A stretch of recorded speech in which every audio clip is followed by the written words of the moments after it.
Hello दोस्तों, आपका स्वागत है हमारे चैनल जीके मास्टर में। और आज हम लोग बात करेंगे एएलपी और टेक्नीशियन का वैकेंसी आ चुका है रेलवे में, और किस जोन में कितने पद हैं, इसके लिए योग्यता क्या है, क्वालिफिकेशन क्या है, मेडिकल स्टैंडर्ड क्या होना चाहिए, सभी के बारे में यहाँ विस्तृत नोटिफिकेशन जारी कर दिया गया है। तो चलिए वीडियो शुरू करते हैं, पूरी अपडेट देख लेते हैं। इससे पहले अगर चैनल पर नए हैं तो प्लीज़ चैनल को सब्सक्राइब कीजिएगा, शेयर कीजिएगा और लाइक कीजिएगा। ऐसे ही अपडेट करने के लिए सबसे पहले देख लीजिए, यहाँ फॉर्म जो है वह 20 तारीख से भराना है और 19/2/2024 तक यह फॉर्म भरा जाएगा। तो जो भी अभ्यर्थी भरना चाह रहे हैं वह इतने दिन के अंदर जरूर से जरूर भर लें।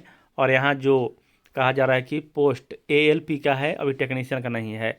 और यहाँ पे लेवल इन 7th सीपीसी और लेवल 2 का है। और यहाँ आपको 19,900 मेडिकल स्टैंडर्ड A1 चाहिए, यानी कि 6/6 आपका आँख होना चाहिए, तभी आप इस फॉर्म को भरें, अन्यथा नहीं भर सकते हैं। मतलब कि इसमें A1 का मतलब हुआ 6/6। उसके बाद जो एज है वह 18 से 30 है। और कुल पद यानी 5696, जो बहुत ही कम मात्रा में है। इतने दिन के बाद वैकेंसी आया, लगभग 4 से 5 सालों के बाद, फिर भी मात्र इतना ही पद दिया गया है। वो भी पूरा भारत भर के अभ्यर्थी इसमें अप्लाई करेंगे। और जो एज का आंकड़ा दिया गया है यहाँ देख लीजिए, 1/7/2024, जबकि यहाँ कोरोना के कारण भी अभ्यर्थी का मतलब एज ओवर हो गया। तो कोरोना का लेकर यहाँ मतलब देना चाहिए। और आप लोग का इस पर क्या राय है कि एज में छूट दिया जाना चाहिए या नहीं दिया जाना चाहिए? कम से कम 3 वर्ष सभी अभ्यर्थियों को यहाँ एज में छूट मिलना चाहिए अतिरिक्त।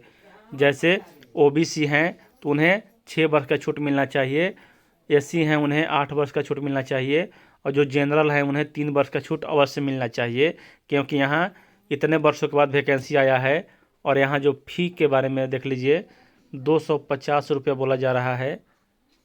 और आगे हम लोग बात करेंगे। उसके बाद जो सिलेक्शन प्रोसेस है वो भी दिया हुआ है, शॉर्टलिस्टेड कैंडिडेट और CBT 1 होगा। इसके बाद 1/3 मार्किंग होगा निगेटिव। उसके बाद यहाँ CBT 2 होगा। और इसमें मतलब कि आपको अपने जो ट्रेड है उससे भी क्वेश्चन रहते हैं, तो वहीं आप लोग मतलब कि उसका भी तैयारी करते रहें अभी से ही। और एज में छूट जरूर दिया जाना चाहिए इसमें। आगे इसमें देख लेते हैं क्या क्या। राइट अवर पोस्टिंग आपका जिस जोन में भरिएगा उसी जोन के अनुसार होगा। देख लीजिए, यहाँ मेडिकल स्टैंडर्ड के बारे में कहा गया है, physical fit in all respects. और यहाँ 6/6 आपका आँख होना चाहिए। और यहाँ नियर विजन इतना होना चाहिए। Must pass test of for colour vision, यानी कि आपको यहाँ CB नहीं होना चाहिए, यानी कलर ब्लाइंडनेस नहीं होना चाहिए। और उसमें क्या है कि हरा और लाल रंग में ही पहचान में आता है। और नेशनलिटी इंडियन चाहिए। उसके बाद यहाँ एससी में मतलब 5 वर्ष का रिलेक्शन नहीं, 8 वर्ष का दिया जाना चाहिए। ओबीसी में यहाँ 6 वर्ष का दिया जाना चाहिए। जनरल में भी यहाँ एज रिलैक्सेशन देना चाहिए 3 वर्षों का, क्योंकि कोरोना के कारण और इतने दिनों के बाद जो वैकेंसी आ रहा है वहाँ मतलब कि इस पर असर पड़ेगा। और यहाँ फीमेल कैंडिडेट के बारे में भी कहा गया है 35 वर्ष। उसके बाद जो यहाँ कहा जा रहा है कि 2/7/2024 94 से लेकर 2/7/2091 ओबीसी और SC/ST 2/7/1989। सॉरी यहाँ 1994 होगा, 1991 होगा, 1989 होगा। और यहाँ मतलब कि इससे कम एज नहीं होना चाहिए। और इससे सीनियर क्वालिफिकेशन क्या है तो देख लीजिए, the list of essential qualification. और ए में क्या दिया हुआ, candidate must already have pass educational technical qualification for a recognisation institute university. और ऑनलाइन मतलब कि होना चाहिए, क्या होना चाहिए तो इसमें आपको ITI पास होना चाहिए। और यहाँ देखिए, दो waiting result for their final examination है कि अंतिम तिथि के पहले आपका हो जाना चाहिए। और फी देख लीजिए, यहाँ 500 जनरल के लिए और CBT 1 और CBT 2। और इसमें आपको कुछ पैसा वापस भी किया जाता है।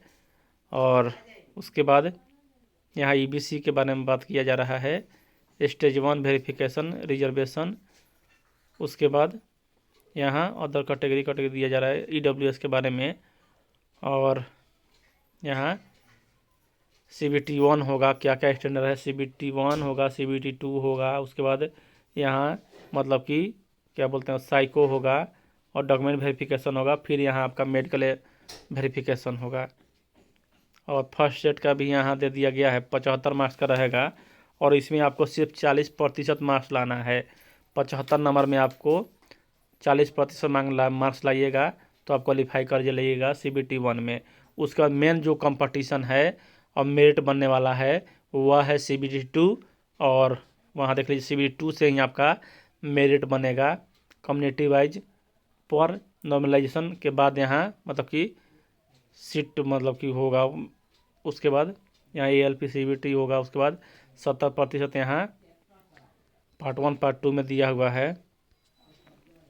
और CBT 2 का देख लीजिए, इसमें 175 क्वेश्चन रहेगा, 100 क्वेश्चन रहेगा 90 मिनट और 60 क्वेश्चन रहेगा 75 मिनट का। यह रहेगा थ्योरी, मतलब कि जिस ट्रेड से आप आए उस ट्रेड से। उसके बाद आगे यहाँ ITI ट्रेड से आपको CBT 2 में दोनों एक साथ ही चलेगा। और देख लीजिए यहाँ कौन कौन सा सब्जेक्ट कहा जा रहा है। और इसमें qualification of candidate trade subject part B।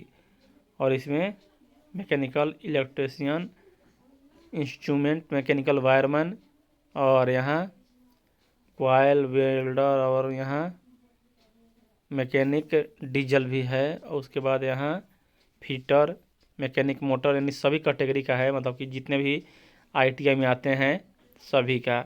उसके बाद यहाँ आगे भी दिया हुआ है कौन कौन से वेबसाइट से आप यह नोटिस डाउनलोड कर सकते हैं। तो बिहार मतलब कि भारत के किसी भी वेबसाइट से यहाँ पूरे देख सकते हैं। अहमदाबाद, भुवनेश्वर, गुवाहाटी, मुंबई, रांची सभी का दिया हुआ है।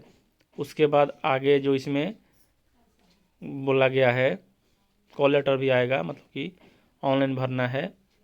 और मिसलेनियस भी यहाँ स्टेज ऑफ रिक्वायरमेंट प्रोसेस, तो यहाँ CBT होगा, कंप्यूटर बेस्ड टेस्ट होगा, कंप्यूटर बेस्ड एप्टीट्यूड टेस्ट यानी कि साइको होगा, DB होगा, मेडिकल होगा। रिजर्वेशन एज रिलेक्शन कैटेगरी क्या है, तो CCAA मतलब कोर्स कंप्लीट, और EWS इकोनॉमी वीकर सेक्शन या फुल फॉर्म दिया हुआ है सभी का। उसके बाद यहाँ देख लीजिए मतलब कि क्वालिफिकेशन क्या है, तो मैट्रिकुलेशन बाई SSC, यानी कि यह भी मैट्रिकुलेशन ही होता है। और बाकी यहाँ आप किसी से भी मतलब ITI डिप्लोमा किए हैं, ITI डिप्लोमा नहीं, यहाँ सिर्फ ITI मांगा जा रहा है। NCVT और STVT से किए हैं तो आप यहाँ मैट्रिकुलेशन और इलेक्ट्रीशियन सब होना चाहिए। किसी भी ट्रेड से यहाँ दिया हुआ है, देख लें यहाँ इलेक्ट्रीशियन, इंस्ट्रूमेंट मैकेनिक, वायरमैन और मैकेनिस्ट। और उसके बाद यहाँ मैकेनिक इलेक्ट्रॉनिक्स और मैकेनिक मोटर और वायरमैन, और यहाँ मैकेनिक डीजल और टर्नर, यानी जितने भी पद होते हैं ITI में पोस्ट सभी के बारे में यहाँ दिया हुआ है। अब हम लोग मेन पॉइंट पर देखते हैं कि रेलवे मतलब किस जोन में कितने किस कैटेगरी से पद हैं। सीटों की संख्या तो बहुत कम है, लेकिन क्या कीजिएगा, जो मतलब आ गया है वहीं आ गया है।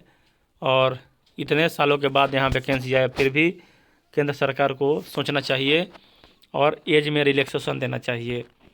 देख लीजिए यहाँ EOR में 95, SC में क्या मतलब कि सबसे ज़्यादा जो सीट है वह बिलासपुर में है। उसके बाद जो सबसे ज़्यादा सीट है वह कोलकाता में है। उसके बाद सबसे ज़्यादा जो सीट है वह सिकंदराबाद में है। और यहाँ सिलीगुड़ी सभी मतलब कि जोनों में दिया गया है, लेकिन सबसे ज़्यादा जो आप लोग इसका स्क्रीनशॉट ले सकते हैं, अपने हिसाब से देख सकते हैं। सबसे महत्वपूर्ण रहेगा आप लोगों के लिए यहीं। उसके बाद आगे यह सब दिया हुआ है। तो चलिए यहाँ यहीं है। ऐसे ही अनअपडेट जानने के आप GK मैथ चैनल से जुड़े रहें। पल पल की अपडेट आपको सबसे पहले उपलब्ध कराया जाता है। वीडियो देखने के लिए धन्यवाद।